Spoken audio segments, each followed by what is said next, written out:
नमस्कार दोस्तों, स्वागत है आपका अपने चैनल विद्यालय ग्लोबल पर।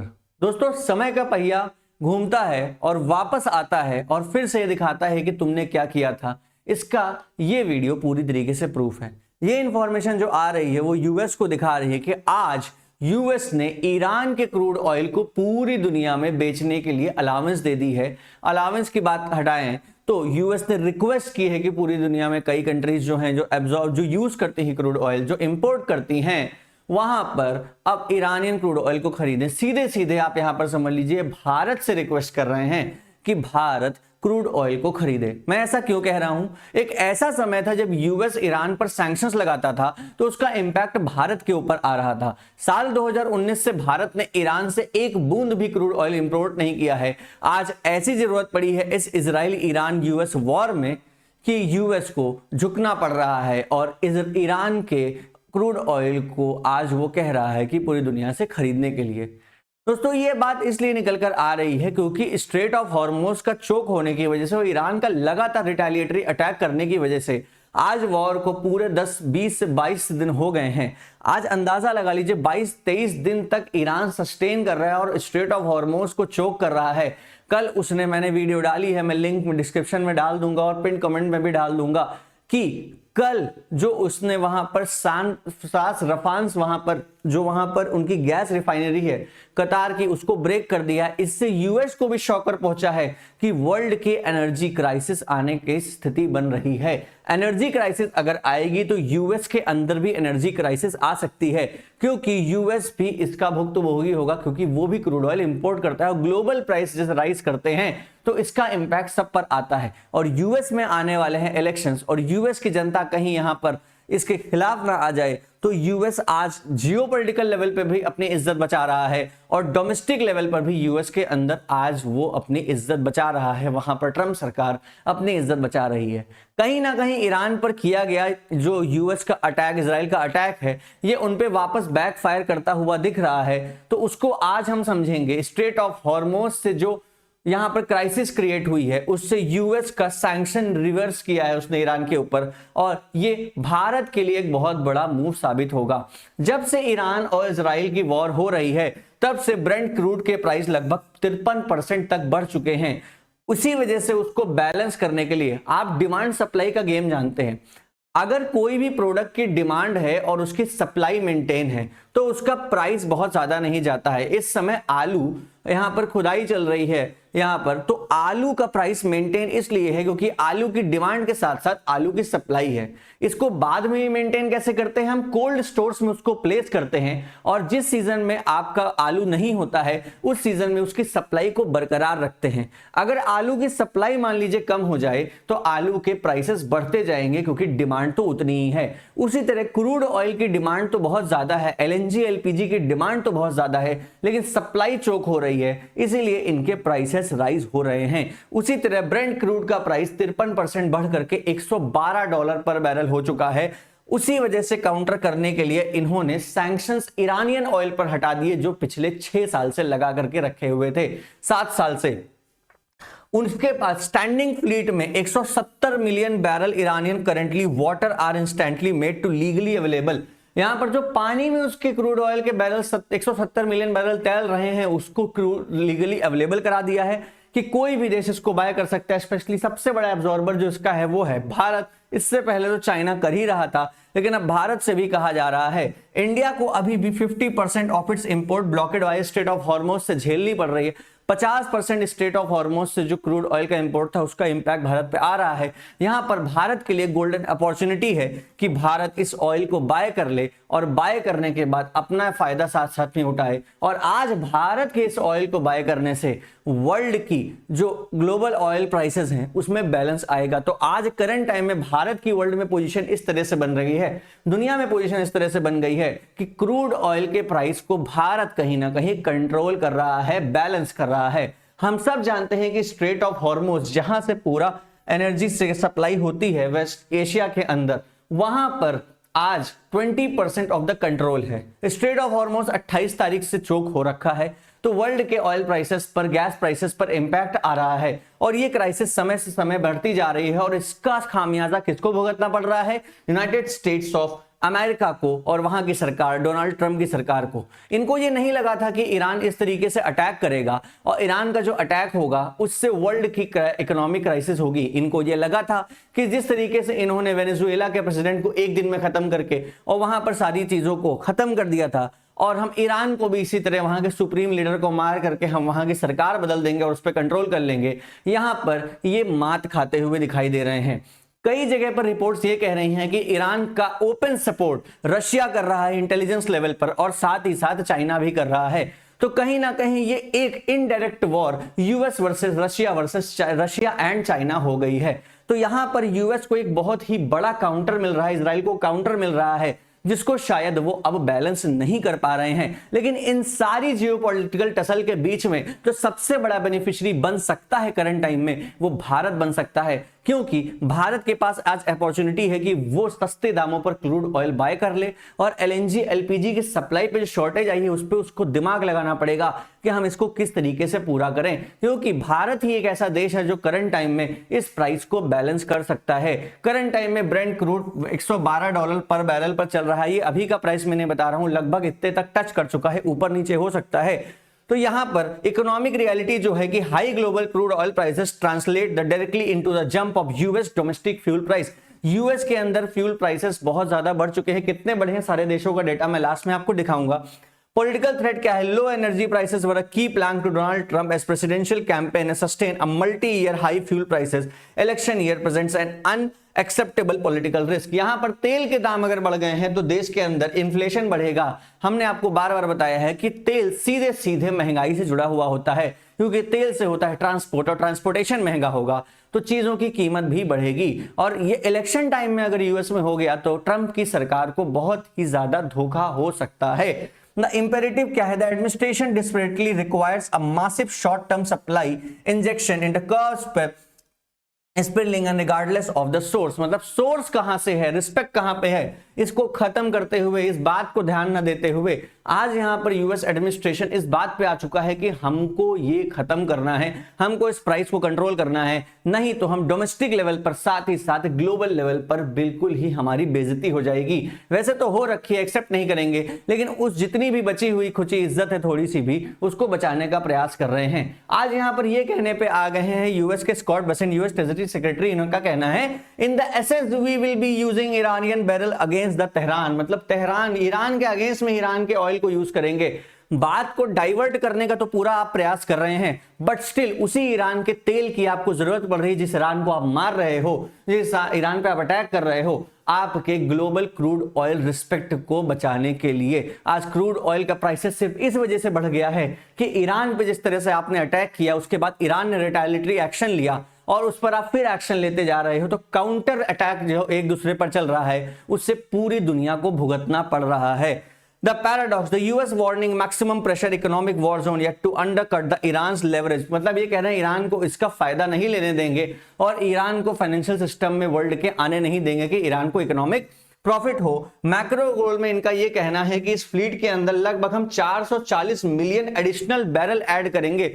ईरान के पास तो 170 मिलियन बैरल है, लेकिन टोटल 440 मिलियन बैरल ऐड करेंगे। कहां से करेंगे ये तो पता नहीं है। उसको ऐड करने के बाद हम बैलेंस ऑफ प्राइस लेके आएंगे।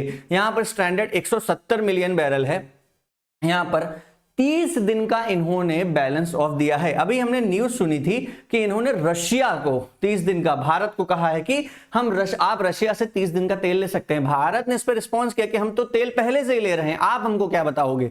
आप सिर्फ अपना पावर दिखाना चाहते हो दुनिया में कि हमने भारत को अलाउ कर दिया, आप कुछ भारत को अलाउ नहीं करोगे। लेकिन आज भारत आपके लगाए हुए सैंक्शंस पर, ईरान पे जो एक्शन लिया था, आज भारत की आपको जरूरत पड़ रही है कि आप भारत को तेल खरीदने को कह करके अपने प्राइसेस को मैनेज कर करके जियोपॉलिटिकल लेवल पर और डोमेस्टिक पॉलिटिक्स में अपने देश की अपने आप को बैलेंस करना चाहते हो। Authorised transactions related to the sale, delivery and offloading of Iranian crude petroleum products applies to oil loaded any vessel including tanker explicitly sanctioned by US। US से जो सैंक्शन टैंक्स हैं उन सब को हम बेचने देंगे। Cargo must have been loaded as of 20 March से जो लोडेड है उसको 30 दिन तक, 20 मार्च तक जो लोडेड है उसको 30 दिन तक आप लगभग 20 अप्रैल तक आप बेच सकते हैं। Transaction are strictly authorised only within 30 days window terminating 19 April. 19 अप्रैल को ये टर्मिनेट हो जाएगा, उसके बाद आप नहीं बेच पाओगे। 30 दिन का इन्होंने समय दिया। सीधी सी बात ये इशारा कर रहे हैं कि ये वॉर 30 दिन तक शायद और बढ़ेगी या 30 दिन तक ये सस्टेन करने का प्रयास करेंगे। ये सीधे सीधे बता रहे हैं। Iran faces extreme difficulty accessing a generate a revenue. हम ईरान के ऊपर ऐसा फाइनेंशियल प्रेशर डालेंगे कि इससे रेवेन्यू नहीं जनरेट कर पाएंगे। And US maintain a maximum pressure by blocking their access to international financial system. वो ईरान को इंटरनेशनल फाइनेंशियल सिस्टम में ब्लॉक करेंगे और आने नहीं देंगे, और कोशिश ये रखेंगे कि ईरान के बैरल्स को यूज भी कर लिया जाए, साथ ही साथ वर्ल्ड लेवल पर ईरान का कोई भी फायदा ना हो। अगर ये यूएस कर ले गया तो यूएस की ग्लोबल डिप्लोमेटिक लेवल पर ये एक बहुत बड़ी विन होगी, लेकिन यहां पर ओवरऑल ग्लोबल लेवल पर भारत की विन होगी। इसमें इकोनॉमिकली हारेगा तो ईरान हारेगा। अगर इन ऑयल बैरल्स के बिकने के बाद ईरान को कोई प्रॉफिट नहीं होता है तो ईरान इसको कैसे काउंटर करता है ये ईरान के आने वाले समय में पता चलेगा। यूएस इसको कैसे यूज करता है ये पता चलेगा, लेकिन ओवरऑल नेट लेवल पर अगर कोई फायदा इसका उठा सकता है तो वो है भारत। तो यहां पर भारत को इस पर एक्शन लेना पड़ेगा, क्योंकि जब से ईरान के क्रूड ऑयल पर यूएस ने सैंक्शन लगा रखा है तो 90% of the crude oil Iran से जो इंपोर्ट होता था चीप लेवल पर वो होता था चाइना के यहां। और चाइना अब से जब यहां पर पोस्ट वेवर 30 दिन का छूट मिल गई है, अब पूरी दुनिया के अंदर ये 170 मिलियन बैरल जो है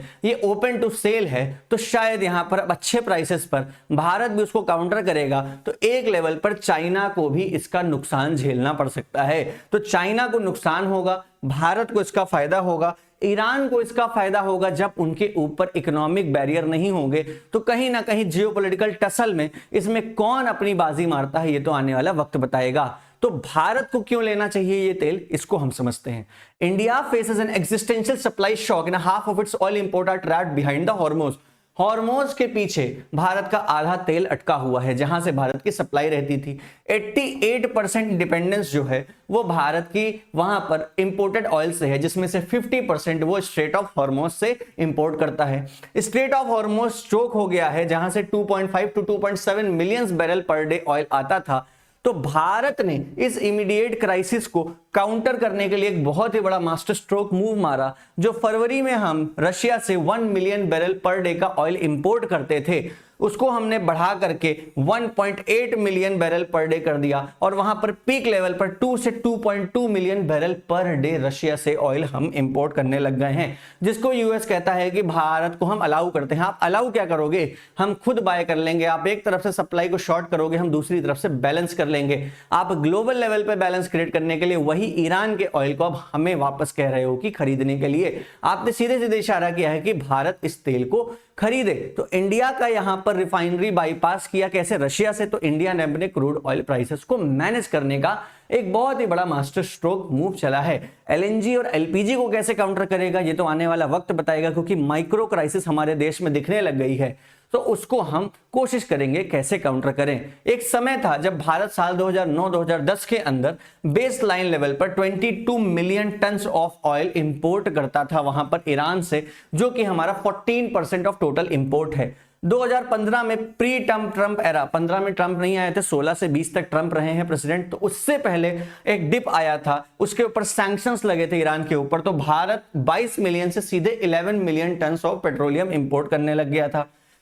ट्रंप ने फिर उसके बाद साल 2016-17 में आकर के ईरान से न्यूक्लियर डील कर ली। ईरान से न्यूक्लियर डील करने के बाद भारत का फिर से राइज आया और भारत तेल ले सकता था, तो भारत ने उसको बढ़ा करके 11 से 27 मिलियन टन तेल भारत लेने लग गया, जो कि टोटल इंपोर्ट का 12% हो गया था। उसके बाद सडन ड्रॉप आता है, ट्रंप उस न्यूक्लियर डील से बाहर चले जाते हैं। न्यूक्लियर डील से बाहर जाने के बाद ड्रॉप टू 22.6 मिलियन, और 2019 में भारत सीधे सीधे ईरान से ऑयल लेना बंद कर देता है, और साल 2026 चल रहा है, भारत ने ईरान से एक भी बूंद क्रूड ऑयल इंपोर्ट नहीं किया है। भारत ईरान से इसलिए क्रूड ऑयल इंपोर्ट नहीं कर रहा है कि यूएस से बहुत बड़ा सैंक्शन लग सकता है, क्योंकि यूएस हमारे लिए एक बहुत बड़ा एक्सपोर्ट नेशन है, हम वहां पर बहुत सारे सामान बेचते हैं। तो हम जियोपॉलिटिकली इस बात को बैलेंस करने के लिए अपने ऑयल को हमने रशिया से काउंटर किया, मिडिल ईस्ट के दूसरे देशों से काउंटर किया, ईरान से ना लेकर के। तो ईरान ने इसका काउंटर निकाला और भारत ने निकाला कि हम ईरान यूएस के सैंक्शंस को कैसे हम बाईपास कर सकते हैं। तो भारत और ईरान ने सोचा कि हम बार्टर सिस्टम के लिए शुरू करेंगे। बार्टर सिस्टम क्या है? सामान के बदले सामान। ईरान ने भारत के अंदर रुपी एस्क्रो अकाउंट खुलवाया। रुपी एस्क्रो अकाउंट का मतलब होता है कि अगर भारत से कोई एक एक्स प्रोडक्ट ईरान खरीद रहा है तो भारत के रुपये में वो अपने अकाउंट में उतने पैसे भारत के लिए जमा करा देगा। फिर उसके बाद अगर भारत ईरान से कोई प्रोडक्ट लेता है तो ईरान के अकाउंट में रुपयों में भारत उतना पैसा जमा करा देगा। अगर ईरान हमसे कुछ खरीदता है तो उसके अकाउंट से भारत फिर उतने ही रुपए का अमाउंट निकाल लेगा। तो पैसा भारत में ही रहेगा, लेकिन हम एक दूसरे को सामान का लेन देन करते रहेंगे और पैसे निकालते रहेंगे। एक लेवल पे यहां पर हम अपनी करेंसी को मूव कराते भी रहते हैं और सामान का लेन देन करते रहते हैं। तो इसी को काउंटर करने के लिए भारत ने वहां पर ईरान को यूटिलाइज किया और रूपी का यूज करते हुए भारत ने वहां पर एग्रीकल्चर प्रोडक्ट, इंडस्ट्रीज के product, goods completely bypassing the US dollar को बाईपास करते हुए इसको काउंटर किया।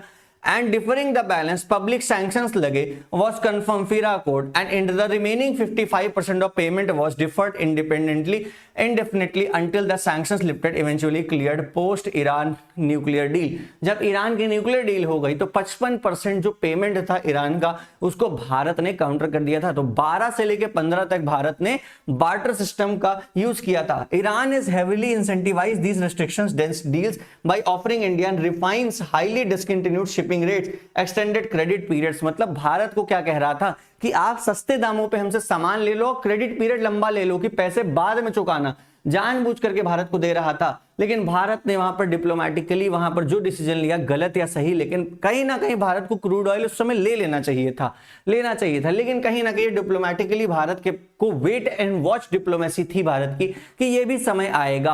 आज देखिए समय आ गया है कि भारत को यूएस रिक्वेस्ट कर रहा है कि रिक्वेस्ट ही मैं बार बार इसलिए बोल रहा हूं क्योंकि जियोपॉलिटिकली हर बार जो न्यूज लिखी जाती है वो इस तरीके से लिखी जाती है कि आदेश दे रहे हैं, लेकिन कोई भी पावरफुल नेशन दूसरे पावरफुल नेशन को आदेश नहीं देता है, वो बैलेंस करता है डिप्लोमेटिकली। तो यहां पर यूएस भारत से कह रहा है कि आप ऑयल खरीदो ईरान का और वहां पर जाकर के बैलेंस करो। क्योंकि इंडिया के पास ही यहां पर सुमित रितोलिया जो हैं लीड रिसर्च एनालिस्ट हैं केपलर के, India could emerge as a key demand centre to watch. क्यों? इंडियन रिफाइनर्स जो हैं हमारे, उनके पास एबिलिटी है री इंटीग्रेटेड इरानियन बैरल जो हैं उनको एब्जॉर्ब करने के लिए मिनिमल ऑपरेशनल एडजस्टमेंट, मतलब हम अपनी मशीनरी में थोड़े से बदलाव करके ईरान के ऑयल को इजिली रिफाइन कर सकते हैं, उसको अपने लिए भी इस्तेमाल कर सकते हैं और ग्लोबली सेल भी कर सकते हैं। तो रिफाइनरी कंपैटिबिलिटी हमारे पास, प्रोसेस एक्सपीरियंस है और ट्रेडिंग सेटअप भी हमारे पास इतना मेंटेन है। जामनगर रिफाइनरी प्लांट के साथ साथ ऐसे बहुत सारे भारत के पास ऑयल रिफाइनरी प्लांट्स हैं जहां पर भारत इस पूरे बैरल्स को एब्जॉर्ब कर सकता है और ग्लोबल ऑयल प्राइस को यहां पर कंट्रोल अकेला भारत कर सकता है। मिडिल ईस्ट में वॉर शुरू होती है और हॉर्मोज ब्लॉक होता है तो वहां पर ब्रेंट क्रूड के प्राइसेस बढ़ जाते हैं और यहां पर सैंक्शंस फ्रिक्शन नन रहता है।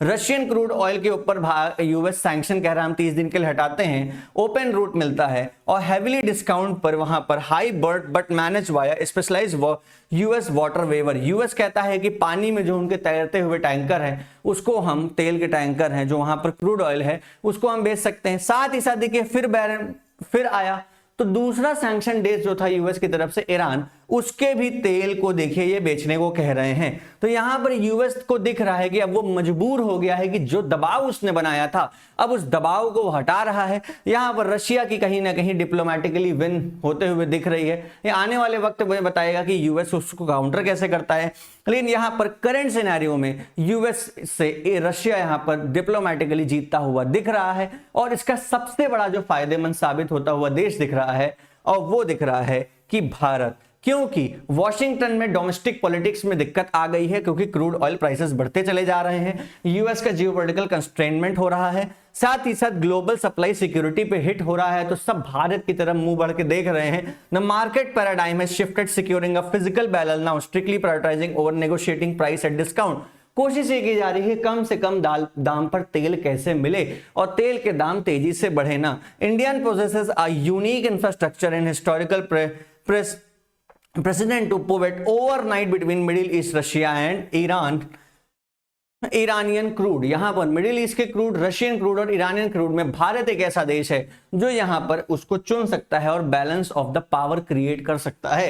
Acting the global market ultimate shock absorber, मतलब जो ये बर्बादी आ रही है, मान लीजिए प्राइसेस में ये बढ़त आ रही है, इस पूरे प्राइस शॉक को सिर्फ एक अकेला ऐसा देश है जो मैनेज कर सकता है, वो है भारत। तो कहीं ना कहीं भारत की जो wait and watch diplomacy win होते हुए दिख रही है कि भारत ने इंतजार किया, वही ईरानियन ऑयल जो भारत खरीद नहीं सकता था एक टाइम पर, आज रिक्वेस्ट की जा रही है कि खरीद लो। इसी से कहते हैं कि ईगो को क्रिएट कर, ईगो ने सेल्फ डिसरिस्पेक्ट अपनी मेंटेन रखो, समय अपने आप चल करके आएगा। जियोपॉलिटिकल बाव हुआ है टू डोमेस्टिक सर्वाइवल। यहां पर यूएस टेम्परेरीली यहां पर अपने सारे सैंक्शंस को हटा रहा है क्योंकि उसको झुकना पड़ रहा है अपनी ही की हुई गलती पर। 170 मिलियन बैरल जो वहां पर reshape board releasing the stranded Iranian fleet जो वहां पर खड़ी हुई है, 30 दिन तक यहां पर भारत और दुनिया के देशों से कहा गया इंपोर्ट करो, और ये सीधा सीधा इंपैक्ट जो करेगा वो चाइना की मोनोपोली पर इंपैक्ट करेगा, क्योंकि भारत और ईरान के रिश्ते इतने अच्छे हैं कि इंडिया इमीडिएटली इस पूरे एडवांटेज का फायदा उठा सकता है और पूरा इंपोर्ट को अपने देश में मंगा करके और ग्लोबल ऑयल प्राइसेस को बैलेंस कर सकता है। अब इस पे आने वाले समय में भारत क्या करेगा ये तो देखने वाला होगा, लेकिन क्रूड ऑयल लेवल पर भारत की एक बहुत बड़ी विन विन सिचुएशन है। जब से 28 तारीख से यहां पर वॉर शुरू हुई है, आप देख सकते हैं हर देश में कितना ज्यादा प्राइसेस बढ़े हैं। नाइजीरिया में 40% क्रूड ऑयल प्राइस बढ़ गए हैं, यूएस के अंदर 23% बढ़ गए हैं, सिंगापुर के अंदर 20% बढ़ गए हैं, पोर्टरिको में 19% बढ़ गए हैं, ऑस्ट्रेलिया में 31% प्राइस बढ़ गए हैं। आप अंदाजा लगा लीजिए 100 का है तो 140 का हो गया है, ऑस्ट्रेलिया में अगर 100 का है तो 130 का हो गया है। भारत के हिसाब से, रुपए के हिसाब से मैं मान लूं तो आज भारत में 95-96 रुपए से 110 रुपए के बीच में ये प्राइस अभी भी मेंटेन है, जितने वे पिछले 4 से 5 साल पर था, 6-7 साल 4-5 साल से है। मतलब एक भी पैसे का इंक्रीमेंट पेट्रोल के प्राइसेस में नहीं हुआ है। ये अपने आप में भारत में बहुत बड़ी विन विन सिचुएशन है, और ये तेल आ जाएगा तो भारत का यहाँ पर अपने आप ही प्रेशर कम हो जाएगा, क्रूड ऑयल प्राइसेस और डोमेस्टिक प्राइसेस नहीं बढ़ेंगे। आज यहाँ पर आप देख पा रहे हैं कि भारत की इतनी बड़ी इंपॉर्टेंस पूरे जियोपॉलिटिकल वर्ल्ड में कितनी बढ़ गई है। तो यहाँ पर किस तरीके से वर्ल्ड जियोपॉलिटिक्स काम करती है हम समझ पा रहे हैं। देख लीजिए, जियोपॉलिटिक्स के अंदर कोई किसी का मित्र और शत्रु नहीं होता, सब अपने फायदे के लिए काम करते हैं। तो वही यूएस जिसने रशिया पे सैंक्शन लगाया था उसको खत्म किया, जिसने ईरान पर सैंक्शन लगाया था उसको खत्म किया, सिर्फ अपने फायदे के लिए। अभी इसका फायदा होने लगे कि भारत पर सैंक्शन लगाना पड़े, उसका फायदा हो, तो याद रखिएगा वो भी दिन आप देखेंगे कि वो भारत पर सैंक्शन लगाएगा। आप देखते हैं न्यूज में कि कितना दबाव वो भारत पर बनाता है, लेकिन भारत इतना अडिग रहता है, भारत इतना डटा रहता है कि सबसे पहले वो अपने भारतवासियों के बारे में सोचता है। तो यहां पर भारत की एक लेवल पे डिप्लोमेटिक वॉर विन होती हुई दिखाई दे रही है क्रूड ऑयल के पॉइंट ऑफ व्यू से, और भारत यहां पर वर्ल्ड क्रूड ऑयल बैलेंसर की तरह दिख रहा है, शॉक एब्जॉर्बर की तरह दिख रहा है। आपकी इस पर क्या राय है हमको कमेंट बॉक्स में जरूर बताइएगा, और हमारे विद्यालय ग्लोबल चैनल को सब्सक्राइब करना बिल्कुल भी मत भूलिएगा। नमस्कारम।